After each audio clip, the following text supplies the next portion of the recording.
Chapter 1, 485 BC. Esther rose early, as usual.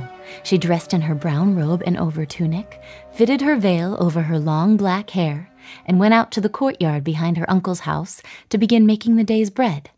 More than she and her uncle needed, because she gave some to the old women in their community every day. By the time Mordecai came into the courtyard, she had kneaded the dough and set the loaves out to rise. "Tired, Uncle?" Esther asked in a teasing tone as she saw Mordecai yawn. "The great king's feast kept you up late last night." Mordecai smiled ruefully. "Far later than I care to be out, chicken, but I had no choice. All of the palace staff was invited, and the head treasurer would have noticed if I did not appear for the king's birthday." He took a seat on the bench at the small table in the courtyard, and Esther began to assemble their breakfast. The plates contained dates and figs and slices of yesterday's bread, which Esther had warmed in the outdoor oven. She fetched cups of water from inside the house. Mordecai said the blessing over the food, and silence fell as they ate. Esther waited until her uncle had finished before she spoke again. She and her friends were all curious about the new king, Ahasuerus, who had only recently arrived in Susa, the capital of the Persian Empire. It had been a huge surprise 2 years ago when the old king, Darius, had chosen him over his other son, Xerxes, and it made him an intriguing figure. But the real reason for the girls' interest was the gossip they had heard in the marketplace that the king was the most handsome man who ever lived. Unfortunately, the Jewish girls who made up Esther's circle would probably never have an opportunity to see this paragon for themselves, but they hoped that Esther's uncle might have seen him at the feast.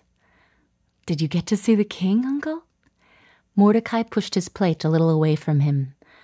"No, Esther, I did not. We menials were crowded into the appanada, while the king and the royal kin dined inside in splendor. But I must say that we were treated well. There were huge quantities of meat and fowl, horses, camels, oxen, donkeys, deer, ostriches, geese. The countryside must have been decimated to provide so much food. The wine served was from Damascus, I was told, and everyone assured me it was excellent." "Did you at least take a cup of water?" Esther asked. Mordecai gave her a stern look and did not reply. Esther wasn't surprised. The Jewish community to which they belonged held strictly to the Mosaic dietary laws. Even a cup from a Persian kitchen would be unclean for Mordecai. Esther thought about how thirsty her uncle must have been and sighed. His look grew sterner. "The law is the law, Esther, except if you're that weasel Ezra and his friends. They were eating and drinking without a thought for what it means to be Jewish." His lip curled in disgust. "They were as drunk as the Persians by the end of the evening." This was one topic that Mordecai could hold forth about for a long time. The Susa Jews were broken into 2 sects. The smaller one, to which Mordecai belonged, held strictly to Mosaic law. The other sect, comprised of most of the wealthy Jewish merchants in the city, had assumed many of the ways of the Persians among whom they lived. Esther nodded impatiently. Mordecai continued, "It's a disgrace that the descendants of Abraham and Moses should turn their backs on the Torah and seek to become like these pleasure-loving Persians. It was Nebuchadnezzar who forced us out of our homeland of Judah and dragged us into years of subjugation in Babylon.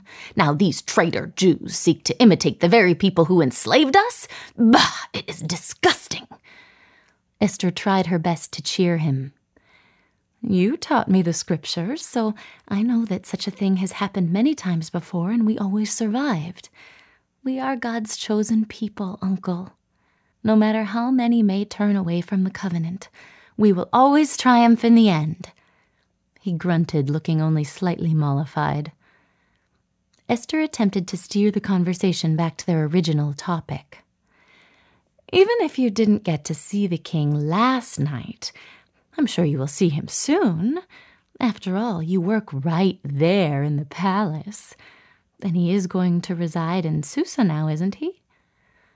Yes, it appears he has decided it is time he took up the reins of government here in the capital.